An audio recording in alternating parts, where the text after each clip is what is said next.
It is the Final Word Daily. I'm Adam Collins. He's Daniel Norcross in for Jeff Lemon again today. We've seen a day packed full of runs here at Trent Bridge, the third day between England and New Zealand, which you're going to sum up in 30 seconds for us. Runs galore. Lots of them. 380 something in 383 in 88 overs. Ollie Pope getting a lot of confidence from 145. The occasional false shot. He should have got out early, but he got a reprieve when Mitchell wasn't standing in the right place and went on to play some absolutely glorious shots. But the story of today is that Joe Root is by far and away the best batter on show in this match. He might actually currently be the best batter in the world. He played some shots that were ludicrous. I have no idea how he played that particular on drive. Trent is also, by the way, an extraordinary class act and has bowled the two best balls in this match. The result of it is that we've got a kind of sticky situation with England in deficit by just the 80 runs. They all look to bat on tomorrow. They've got 5 wickets in hand. They've got Stokes and Root together. If one of them goes, they'll probably all go very quickly, and there'll be a third innings pickle theory. Can't wait. That's for tomorrow. 473 for 5 is the stump score for England. As you say, 80 runs behind. And yeah, let's start with Joe Root. Let's indulge in that again. Oh. He's the most beautiful man in the cosmos, including the 2 black holes. He has hit 27 test tons. 10 of them have come in the last 5 minutes. It's a stat we keep rolling out. Let's do it again. 10 hundreds in test cricket since Kohli or Smith or Kane have got a single one between them. And it just keeps happening. I mean, today, he was 40 in 50 balls, and it was like he'd barely even picked up his bat. And that's when you know a player's in top form, is that they immediately transfer pressure back onto the fielding team, who don't really know how to stop him scoring around the field.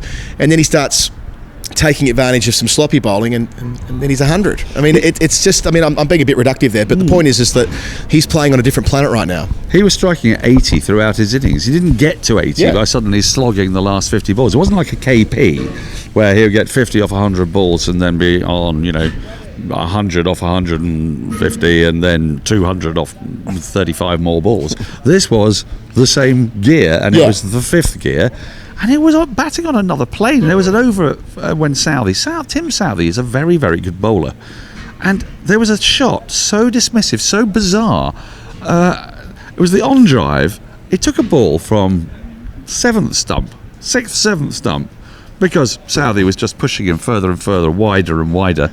And he went, well, hang on a minute, you haven't got anybody straight behind you, have you? Oh, I'll have that. I mean, it was ridiculous. It was batting on another plane. When you watch all these, there's some very good batters in this game. There's some very worthy batters as well. Mitchell and Blundell, I've really enjoyed watching.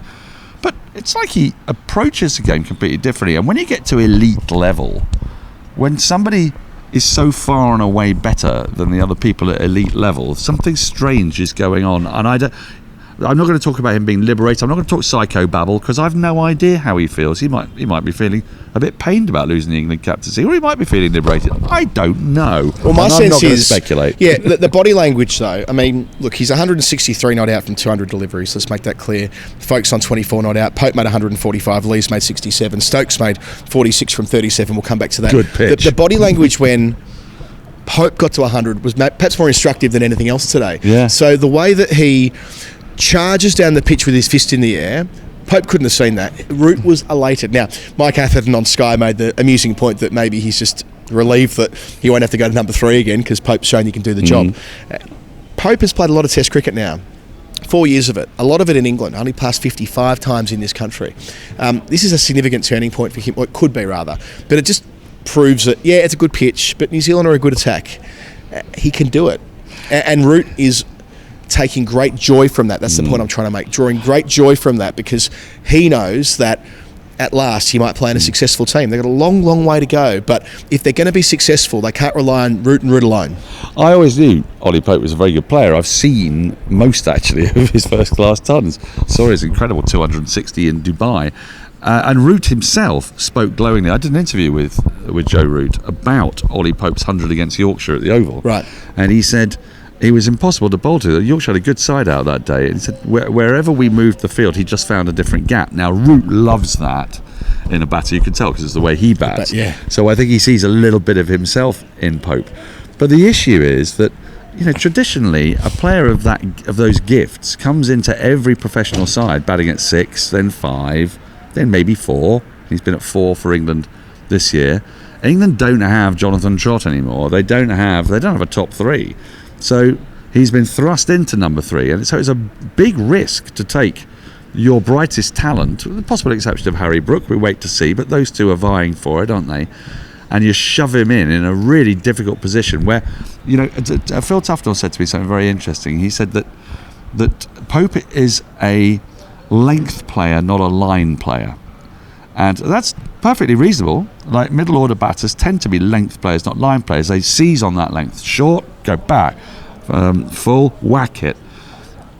Opening batters and number 3s tend to go, outside my stumps, no thank you, I'm not touching it. You bowl to me.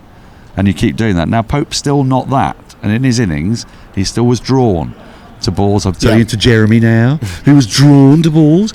They're like a moth to a flame. It's outside the off stump, and he'd go after them, And so I still don't know if he's the answer to the number 3 problem. But look, he's sure as hell going to find out over the next season, because he's going to be at number 3 now, I would think, obviously through the rest of the series. Well, they'll certainly forget now, won't they? I mean, yeah. It's, I guess, in a similar way to what they saw from Crawley 2 years ago with his 268. Like, right, we've seen enough here to base our investment for the next 2 years, and whether Crawley ends up being a successful test player or not, time will tell. But at least with Pope, they've got miles in the legs. And how often do you see it? If you invest in a player in the medium term and they turn the corner, they can repay you for it. The best cliched example is Steve Waugh, who made his first century in his 27th test or something like that. Mike Gatting was similar. Mike Gatting was very similar. It took a very long time to get his first 100, and then after that, he looked the part. And this isn't his first 100, by the way, but it felt more significant being in England. That 100 in Port Elizabeth might as well be 10 years ago, even though it's only 2.5, given how much has happened to England cricket since. So Ollie Pope, outstanding player of the day. Joe Root, 1 year to the next. Let's just take a diversion to Ben Stokes, shall we? He made 46 from 37. England were behind in the game. Strongly behind, though. And I didn't really quite know how to read this. Yeah, about 200 behind, and he goes out trying to flog balls out of the ground. Did so a couple of times, rode his luck, caught in the deep. When it happened, I was like, come on now. You're so far behind in the game. England might get bowled out. I've actually modified my view a wee bit upon talking to Jeremy. On air, we kind of nutted this out. We're like, well, actually, even though we don't particularly like the way the Stokes went about it, England being behind and declaring or getting bowled out might not be the worst thing for them either. And this will sound odd given how well they've played today, because England need to take 10 more wickets to win this test match. And sure, they won last week. If they draw here, they're 1-0 up going into the third, good as gold. But if they wish to win and wish to live this philosophy of being as positive as positive could be, as Ben Stokes was saying in his pre-test press conference, if this is the mantra, then the only way they win is by taking 10 wickets rather soon. They can't afford to leave it too late, and noting the probability of them making 700 is rather slim. So you're in this conundrum where you need to offer New Zealand the chance to set you a target to chase in the fourth innings, which they are, by the way, incentivised to do. If my calculations are correct, they need to run the table from here to qualify for the World Test Championship final. Their degree of their degree for missing is so limited now that and also, but almost forgetting that, it's the very fact that they'll want to win the series over here. So them drawing here doesn't help them achieve that. They draw here, they can't win in England. So I would imagine on that basis they probably will give England something a little bit chaseable, and the sooner they get batting the better. And Stokes' innings, whilst we weren't thinking it at the time, might be a bit of a tell as to where their heads are at collectively ahead of the fourth day. Yeah, I guess it might, but at the same time, Ben Folkes went out and played the Ben Folkes way, didn't he? And it was 20 off 60 odd. 24 from 70. 24 from 70, there you go. So it's not a team plan, it's a Stokes plan. I felt that Stokes was actually trying to smash himself into form, and he's done a little bit of this at Durham, and he did it at Lords. I mean, that 54 in a chase was one of the most frenetic, ugly 54s you've ever seen. He charged down the wicket to the first ball Carl Jamieson bowled in a new spell. He hit him for 6. But it was like, why? And there was so much of it. He slapped when he kept charging. In fairness to him, he went a little bit more leg-sidey when he did his charges today and tried to access the offside. But you kind of thought, you've got a really good pitch to bat on, and you've got the best batter in the world at the other end. He ain't getting out. If you want 100 here, and you could get your 100 in 120 balls, why don't you do a little bit like Joe's doing? Then England would have more runs, because once he got out, Folkes came in, and Folkes was never going to do anything else. Like sometimes, think ahead. It's not all about what you're doing right now. If you're out, what happens to the rest of the batting lineup? I just thought it seemed a strange way to go about it. It was hugely entertaining. The crowd loved it, but he got out hitting against the spin against Bracewell, who I thought bowled quite nicely. He actually found some turn, didn't he? He found turn. He found a little uneven bounce as well. And he had a few which will be a overspinners. factor in the last 2 days. It will be, and it could be, because we've seen a bit of unevenness creep in. But when you see unevenness creep in, you don't want to be batting last on that, needing a big score. So again, I thought they had a real opportunity to make another big partnership and get ahead of the game. And get ahead of New Zealand and put the pressure back on them. Now they're sort of slightly betwixt and between, because Folkes is not going to change gears. He's going to bat the way he bats. Yep. Root is going to bat the way he bats, but that adds up to about 4 and over. Whereas Stokes and Root together might add up to 6 and over. And so you actually get there quicker. So I kind of felt that it was sort of false positivity. Yeah. Does that make sense? No, it does. I see where you're coming from. Let's do no more declaration speculation, okay? No more.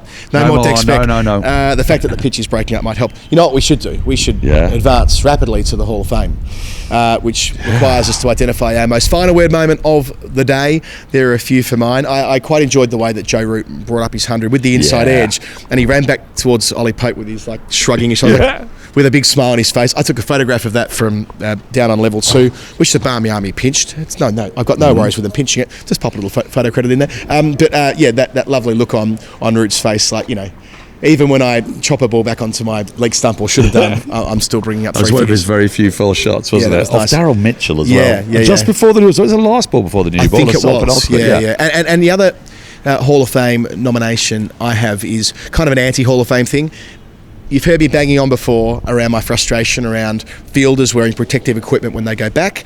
Usman Khawaja at Karachi wearing the helmet at extra cover, dropping the catch, etc. I've got a bit of a thing now about in-close fielders wearing the pads out to the rope. We saw that drop catch today. I'm not saying that's the reason the catch went down, but you would never train to field as a boundary rider with shin pads on. No. Don't do it in the middle of a high-pressure test match. No. We need to probably find... And Jeremy Coney and I thrashed that on air, and we thrashed that off air, as you do with Jeremy. And we agreed that the solution is finding a better version of shin pads than just wanging on the keeper's pads underneath your trousers. That's a perfectly reasonable solution. The other one is to adopt the ridiculous Ollie Pope solution, which is that you will hold up play for 6 minutes. To get one pad changed. To get one pad changed. That's my Hall of Fame. That's my Hall of Fame. I've never seen anything like it. I love the lad. I want to make it absolutely clear. I love Ollie Pope. He's possibly too much. But the ball before he got out. So what had happened was he'd done what Ollie Pope does a lot actually in cricket. He'd found himself face down in the dirt because he does a lot of diving. Does a lot of diving at the non-striker's end with straight drives, does he? Wow! And he dives back in. He must have had a childhood trauma when he was 14 and performative. Probably. It's sort of showing how committed he is and all that. I don't mind it, but it could be that, or he could have been run out at the non-striker's end when he was young in an important game, and it's never left him. Who knows? It could be one of the other. So he's just done this, and he's dived again, and as a result, one of his pads is broken. Basically, I mean, I've never broken a pad in my life, but then I'm a very sedate kind of cricketer. So then he calls for new pads, right? And in my simple world, I thought, well, you could do just one pad and do that. Well, okay, all right, a pair then. And we were on air, bear in mind, we were on air at the time. Yeah. It was the first over after tea, which went for the usual 3.5 to 4 minutes. Yeah. The next ball wasn't bowled until 10 minutes had elapsed. This interruption was 5.5 minutes for a pad strap. And 3 people came out with tabards. 3 people came out with tabards, bringing a choice of pads. I mean, come on. You don't need a choice of pads. The pads you've got already, all of them must be fine. They perform this. It's not like the bats. I get that you might have a slightly different weighted bats for different modes, but they're pads. And then he got out the very next ball. He deserved it. Edging down a long leg. Yeah. And like I say, I preface this by saying, I love Ollie Pope, but my friend, that is karma.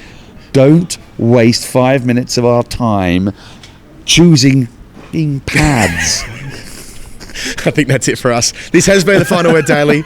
If you like him and you like me and you like Jeff, you can support us at patreon.com/the final word. We'll be back tomorrow for the Daily Show, and there'll be a weekly show, then there'll be a weekend show, and all the rest of it. Until then, good night from Trent Bridge. Good night.